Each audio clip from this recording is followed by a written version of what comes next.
নমস্কার, আমি বিপ্লব কুমার শীল। সত্যম শিবম সুন্দরম ইউটিউব চ্যানেলে শুধু ভক্তবৃন্দের সুস্বাগতম। আজ আমি পাঠ করব শ্রীমদ্ ভগবদ গীতা যথাযথ চতুর্থ অধ্যায় জ্ঞান যোগ শ্লোক 15 থেকে। শ্লোক 15 অনুবাদ। প্রাচীনকালে সমস্ত মুক্ত পুরুষেরা আমার অপ্রাকৃত তত্ত্ব অবগত হয়ে কর্ম করেছেন, অতএব তুমিও সেই প্রাচীন মহাজনদের পদাঙ্ক অনুসরণ করে তোমার কর্তব্য সম্পাদন করো। তাৎপর্য: পৃথিবীতে দুই শ্রেণীর মানুষ আছে। তাদের মধ্যে এক শ্রেণীর মানুষের হৃদয় সব রকমের কুলসে পরিপূর্ণ এবং অন্য শ্রেণীর মানুষের হৃদয় অত্যন্ত নির্মল, কৃষ্ণ ভাবনার অমৃত। ভগবদ ভক্তি এই দুই শ্রেণীর লোকেরই হিত সাধন করে। যাদের হৃদয় কুলসে পরিপূর্ণ, তারা বিধিভক্তির অনুশীলন করে তাদের হৃদয়কে পরিষ্কার করতে পারে, তাদের হৃদয়ের আবর্জনা দূর করতে পারে। আর যাদের হৃদয় ইতিমধ্যে পবিত্র হয়ে আছে, তারা কৃষ্ণ ভক্তি অনুশীলন করার মাধ্যমে আর সকলের কৃষ্ণ ভক্তি লাভ করার শিক্ষা দান করতে পারে।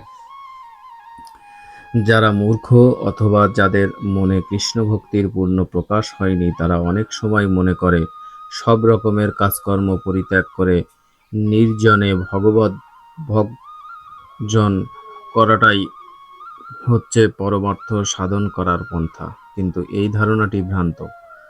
কুরুক্ষেত্রের রণাঙ্গনে অর্জুন যখন কর্তব্য কর্ম পরিত্যাগ করে বনবাসী হওয়ার বাসনা প্রকাশ করেন, তখন শ্রীকৃষ্ণ তাকে তা থেকে নিরস্ত করেন। আমাদের কেবলমাত্র জানতে হবে কিভাবে কর্ম করতে হয়। কৃষ্ণ ভক্তির ভান করে কর্তব্য কর্ম ত্যাগ করাটা মূঢ়তা। যথার্থ কৃষ্ণ ভক্তি হচ্ছে ভগবান শ্রীকৃষ্ণের সেবা করার উদ্দেশ্যে সব রকম কাজকর্ম করা। তাই ভগবান অর্জুনকে নির্দেশ দিয়েছিলেন কৃষ্ণ ভক্ত মহাজনদের পদাঙ্ক অনুসরণ করে ভগবদ ভক্তির অনুশীলন করতে। ভগবান ত্রিকালজ্ঞ, তিনি অতীত, বর্তমান ও ভবিষ্যতের সমস্ত কথাই জানেন। তার ভক্তেরা যখন কিভাবে তার সেবা করেছেন, সেই কথা তিনি কখনো ভোলেন না। তাই তিনি সূর্যদেব বিবস্বানের উদাহরণ দিয়ে অর্জুনকে তার পদাঙ্ক অনুসরণ করতে বলেন। এই বিবস্বানকে 12 কোটি বছর আগে ভগবান নিজেই ভগবদ গীতার তত্ত্বজ্ঞান দান করেছিলেন। এই সমস্ত ভগবদ ভক্ত মহাজনেরা সকলেই মুক্ত পুরুষ এবং তারা সকলেই সর্বক্ষণ শ্রীকৃষ্ণের নির্দেশ অনুসারে তার সেবায় রত। তাই তিনি অর্জুনকে উপদেশ দেওয়ার মাধ্যমে আমাদের উপদেশ দিয়েছেন যে ভগবদ ভক্ত মহাজনদের পদাঙ্ক অনুসরণ করে ভগবানের সেবায় কর্তব্য কর্ম করাটাই হচ্ছে সিদ্ধি লাভের একমাত্র উপায়। শ্লোক 16 অনুবাদ। কাকে কর্ম ও কাকে অকর্ম বলে তা স্থির করতে বিবেকী ব্যক্তিরা মোহিত হন। আমি সেই কর্ম বিষয়ে তোমাকে উপদেশ করব, তুমি তা অবগত হয়ে সমস্ত অশুভ অবস্থা থেকে মুক্ত হবে। তাৎপর্য: কৃষ্ণ ভক্ত মহাজনদের পদাঙ্ক অনুসরণ করে কৃষ্ণ ভাবনাময় কর্ম দ্বারা সকলেরই কর্তব্য। পরবর্তী শ্লোকে ভগবান যে উপদেশ দিয়েছেন, পরবর্তী শ্লোকে তিনি তার ব্যাখ্যা করেছেন কেন স্বাধীনভাবে ভগবানের সেবা করা উচিত নয়। এই অধ্যায়ের প্রথমেই বর্ণনা করা হয়েছে পরম্পরার ধারার ভগবত তত্ত্বজ্ঞান লাভ করেছেন এমন কোনো মহাপুরুষকে গুণরূপে বরণ করতে হয়। ভগবান নিজেই ভগবত তত্ত্বজ্ঞান সর্বপ্রথমে সূর্যদেব বিবস্বানকে দান করেছেন। সেই তত্ত্বজ্ঞান বিবস্বান তার পুত্র মনুকে দান করেন, মনু তার পুত্র ইক্ষ্বাকুকে দান করেন। এভাবে সৃষ্টির আদি থেকে এই তত্ত্বজ্ঞান প্রবাহিত হয়ে আসছে। তাই গুরু শিষ্য পরম্পরায় পূর্বতন যে সমস্ত মহান আচার্যেরা রয়েছেন, তাদের পদাঙ্ক অনুসরণ করেই এই জ্ঞান আহরণ করতে হয়। মানুষ যত বুদ্ধিমানই হোক না কেন, গুরু পরম্পরার ধারায় এই জ্ঞান আহরণ না করলে সে কখনোই কৃষ্ণ ভাবনাময় তত্ত্বকে প্রামাণ্যরূপে উপলব্ধি করতে পারে না। সেই জন্যই ভগবান নিজে অর্জুনকে এই তত্ত্বজ্ঞান সরাসরি দান করতে মনস্থ করলেন। অর্জুনের পদাঙ্ক অনুসরণ করে যদি কেউ ভগবানের দেওয়া এই তত্ত্বজ্ঞান আহরণ করেন, তাহলে তিনি অনায়াসে জড়জগতের বিভ্রান্তি থেকে মুক্ত হতে পারে। কেবলমাত্র জাগতিক পরীক্ষা নিরীক্ষার মাধ্যমে অভিজ্ঞতা লব্ধ জ্ঞানের সাহায্যে ধর্মীয় পন্থাগুলি কখনোই নিরূপণ করা যায় না। প্রকৃতপক্ষে একমাত্র ভগবানই পরম তত্ত্ব সম্বলিত ধর্মনীতি প্রণয়ন করতে পারেন। ধর্মং তু সাক্ষাৎ ভগবৎ প্রণীতম। জল্পনা কল্পনা মাধ্যমে একটি মনগড়া ধর্ম তৈরি করলে তাকে ধর্ম বলে গ্রহণ করা যায় না। ব্রহ্মা, শিব, নারদ, মনু, কুমার, কপিল, প্রহ্লাদ, ভীষ্ম, সুখদেব গোস্বামী, যমরাজ, জনক, বলি মহারাজ আদি মহাজনদের পদঙ্ক অনুসরণ করে আমাদের ধর্মের প্রকৃত তত্ত্বজ্ঞান লাভ করতে হয় এবং তা অনুসরণ করতে হয়। কল্পনা ও অনুমানের ভিত্তিতে আমরা আত্ম উপলব্ধির পন্থা প্রতিপাদন করতে পারি না। তাই ভগবান তার অহেতুকী কৃপার বশবর্তী হয়ে সরাসরি অর্জুনকে সেই জ্ঞানের মাধ্যমে তিনি আমাদের বুঝিয়ে দিয়েছেন যে শুধুমাত্র কৃষ্ণ ভাবনা অনুশীলনের মাধ্যমেই আমরা এই জড় জগতের বন্ধন থেকে মুক্ত হতে পারি। শ্লোক 17। কর্মের নিগূঢ় তত্ত্ব হৃদয়ঙ্গম করা অত্যন্ত কঠিন, তাই কর্ম, বিকর্ম ও অকর্ম সম্বন্ধে যথাযথভাবে জানা কর্তব্য। তাৎপর্য: কেউ যদি সত্যি জড়জগতের বন্ধন থেকে মুক্ত হতে চায়, তবে তাকে কর্ম, অকর্ম ও বিকর্মের পার্থক্য জানতে হবে। তাকে জানতে হবে ভগবৎ তত্ত্ব কি, ভগবানের সঙ্গে তার কি সম্পর্ক এবং এই জড় জগতের বিভিন্ন গুণের প্রভাবে সে কিভাবে তার কর্তব্য কর্ম করে। এই তত্ত্বের উপলব্ধি হচ্ছে আত্ম উপলব্ধি। এই তত্ত্ব পূর্ণরূপে যে উপলব্ধি করতে পারে সেই বুঝতে পারে যে জীবের স্বরূপ হয় শ্রীকৃষ্ণের নিত্য দাস। তাই কৃষ্ণ ভাবনার ভাবিত হয়ে ভগবান সেবা করাটাই প্রতিটি জীবের পরম কর্তব্য। সমগ্র ভগবদ গীতায় ভগবান আমাদের এই সিদ্ধান্ত অনুযায়ী শিক্ষায় দান করেছেন যে চিন্তাধারা এবং যে কর্ম এই সিদ্ধান্তের বিরোধিতা করে তাকে বলা হয় বিকর্ম, অর্থাৎ নিষিদ্ধ কর্ম। এই তত্ত্বজ্ঞান সম্পূর্ণরূপে উপলব্ধি করতে হলে মানুষকে কৃষ্ণ ভাবনাময় ভক্তের সঙ্গে সঙ্গ করতে হয়, সাধু সঙ্গ করতে হয় এবং তাদের কাছ থেকে এই জ্ঞানের যথার্থ মর্ম উপলব্ধি করতে হয়। ভগবৎ ভক্তের কাছ থেকে এই জ্ঞান আহরণ করা এবং ভগবানের কাছ থেকে তা আহরণ করার মধ্যে কোনো পার্থক্য নেই। এই পরম তত্ত্বজ্ঞান এভাবেই সদ্গুরুর কাছ থেকে লোকে আহরণ না করলে বড় বড় বুদ্ধিমান মানুষেরা পর্যন্ত বিভ্রান্ত হয়ে পড়ে এবং এই জ্ঞানের যথার্থ মর্ম উপলব্ধি করতে পারে না। শ্লোক 18। অনুবাদ: যিনি কর্মে অকর্ম দর্শন করেন এবং অকর্মে কর্ম দর্শন করেন, তিনিই মানুষের মধ্যে বুদ্ধিমান। সব রকম কর্মে লিপ্ত থাকা সত্ত্বেও তিনি চিন্ময় স্তরে অধিষ্ঠিত। তাৎপর্য: কৃষ্ণ ভাবনায় অধিষ্ঠিত হয়ে যে মানুষ ভগবানের সেবায় ব্রতী হয়েছেন তিনি স্বাভাবিকভাবে সব রকমের কর্মবন্ধন থেকে মুক্ত। তিনি তার সমস্ত কর্মই করেন ভগবান শ্রীকৃষ্ণের সেবার জন্য। তাই তার কৃতকর্মের ফলস্বরূপ তাকে আর সুখ অথবা দুঃখ ভোগ করতে হয় না। এভাবেই ভগবান শ্রীকৃষ্ণের সেবায় যারা ব্রতী হয়েছেন তারাই মানব সমাজে যথার্থ বুদ্ধিমান মানুষ।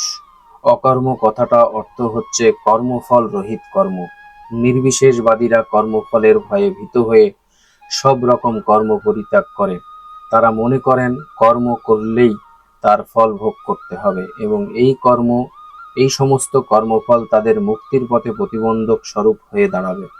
কিন্তু ভগবানের ভক্ত ভালোভাবেই জানেন তিনি হচ্ছেন ভগবানের নিত্য দাস, তাই তিনি সর্বতোভাবে ভগবান শ্রীকৃষ্ণের সেবায় নিয়োজিত থাকেন। ভগবানের সেবা করার জন্য তিনি সমস্ত কাজকর্ম করেন, তাই সেই সমস্ত কর্মের ফল ভগবানই গ্রহণ করেন, তাকে আর তা ভোগ করতে হয় না। এভাবেই ভগবান শ্রীকৃষ্ণের সেবা করার ফলে তিনি সব রকম কর্মবন্ধন থেকে মুক্ত হন এবং সর্বদা চিন্ময় আনন্দ উপভোগ করেন। তাই বলা হয় কৃষ্ণ ভক্ত নিষ্কাম, কারণ তার ব্যক্তিগত কোনো কামনা নেই। তিনি তার নিজের ইন্দ্রিয় তৃপ্তি সাধন করার জন্য কোনো কিছুই আশা করেন না।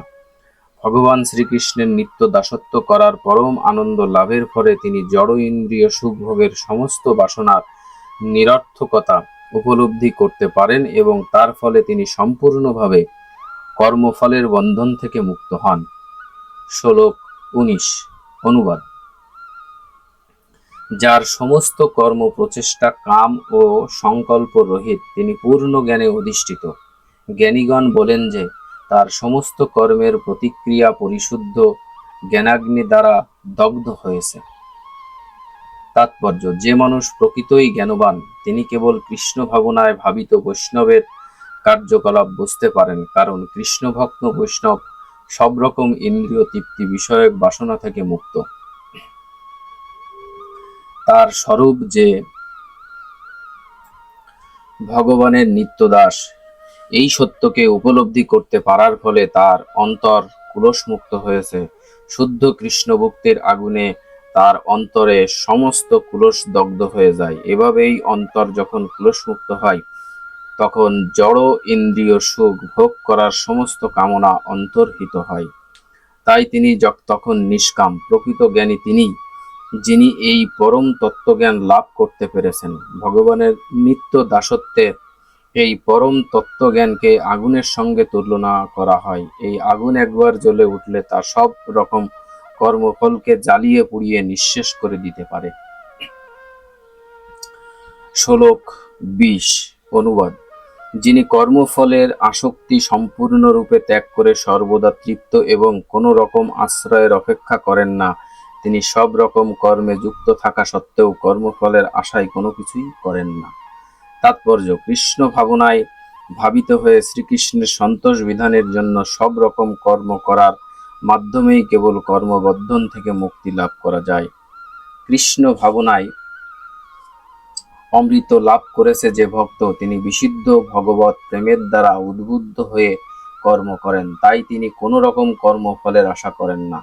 তিনি সর্বতোভাবে ভগবানের শরণাগত। তাই তিনি কিভাবে তার জীবন ধারণ করবেন এই সম্বন্ধে কোনো রকম চিন্তা করেন না। তিনি জানেন ভগবান শ্রীকৃষ্ণই হচ্ছেন পরমেশ্বর এবং তিনি সর্বকারণের কারক। তাই তিনি সবকিছুই ভগবানের শ্রীচরণে সমর্পণ করেন। তিনি কিছুই সংগ্রহ বা সঞ্চয় করতে চান না, কিংবা এ যাবৎ যা কিছু তিনি তার অধিকারে লাভ করেছেন সেই সব সংরক্ষণ করে রাখতে চান না। তার সমস্ত শক্তি, সমস্ত ক্ষমতা, সমস্ত সম্পদ দিয়ে তিনি কেবল ভগবানেরই সেবা করেন। এছাড়া আর কোনো কাজেই তার কোনো রকম স্পৃহা থাকে না। এই ধরনের নিরাসক্ত কৃষ্ণভক্ত ভালো ও মন্দ সব রকম কর্মফল থেকে মুক্ত, যেন তিনি কোনো কাজকর্মই করছেন না। এই হচ্ছে অকর্ম অর্থাৎ কর্মফলহীন কাজকর্মের লক্ষণ। তাই কৃষ্ণ ভাবনা রহিত যেসব কর্ম, তা সবই জীবকে কর্মফলের বন্ধনে আবদ্ধ করে রাখে, তাকে বলা হয় বিকর্ম। এই কথা পূর্বেই বলা হয়েছে। শ্লোক 21। অনুবাদ: এই প্রকার জ্ঞানী ব্যক্তি তার মন ও বুদ্ধিকে সর্বতোভাবে সংযত করে কার্য করেন। তিনি প্রভুত্ব করার প্রবৃত্তি পরিত্যাগ করে কেবল জীবন ধারণের জন্য কর্ম করেন। এভাবেই কর্ম করার ফলে কোনো রকম পাপ তাকে স্পর্শ করতে পারে না। তাৎপর্য: কৃষ্ণ ভাবনার অমৃত যিনি লাভ করেছেন, তিনি তার কাজকর্মের ফলস্বরূপ শুভ অথবা অশুভ কোনো ফলেরই আশা করেন না। তার মন বুদ্ধি সম্পূর্ণভাবে সংযত। তিনি জানেন যে যেহেতু তিনি হচ্ছেন পরমেশ্বর শ্রীকৃষ্ণের অবিচ্ছেদ্য অংশ, তাই পরমেশ্বরের অবিচ্ছেদ্য অংশরূপে তার কোনো কাজকর্মই তার নিজের কাজকর্ম নয়। সেই কাজকর্ম করা হয় ভগবানের নিয়ন্ত্রণে। যেমন আমরা যখন আমাদের হাতটিকে নাড়ি, তখন হাতটি নিজের ইচ্ছায় নড়ে না, সমস্ত শরীরের প্রচেষ্টার ফলেই তা সম্পন্ন হয়। কৃষ্ণ ভাবনাময় ভক্ত ভগবানের বাসনা দ্বারাই পরিচালিত হন, কেননা তার নিজের ইন্দ্রিয় তৃপ্তির কোনো রকম বাসনা নেই। এটি যন্ত্রের অংশ, যেভাবে পরিচালিত হয় তেমনি সেভাবেই পরিচালিত হয়। যন্ত্রের কলকবজায় যেমন তেল দিতে হয়, পরিষ্কার করতে হয়, ভগবৎ ভক্ত তেমন ভগবানের সেবা করার জন্যই কেবল নিজেকে সুস্থ সবল রাখেন। তাই তিনি সব রকম কর্মফল থেকে মুক্ত। যেমন একটি পশু, নিজের দেহের উপরেই কোনো মালিকানার অধিকার নেই। পশুর নিষ্ঠুর মালিক ইচ্ছা করলে সেই পশুটিকে বলি দিতে পারে, তবু পশুটি কোনো প্রতিবাদ করে না। তার সত্যিই কোনো স্বাধীনতা নেই। ভগবৎ ভক্ত তেমনি নির্বিকার, সম্পূর্ণভাবে ভগবানের সেবায় নিয়োজিত। হয়ে তিনি যখন পরম তত্ত্ব উপলব্ধি করেন, তিনি যখন পরম সত্যকে দর্শন করেন, তখন জড় জগতের উপর আধিপত্য করার কোনো বাসনা তার থাকে না। জীবন ধারণের জন্য অসৎ উপায়ে অর্থ সংগ্রহের প্রচেষ্টাও তিনি তখন নিতান্তই হাস্যকর বলে মনে করেন। তাই এই সমস্ত জড়জাগতিক পাপের দ্বারা তিনি আর কুলসিত হন না। তখন তিনি তার সর্ব রকমের কাজকর্মের ফল থেকে মুক্ত থাকেন। শ্লোক 22।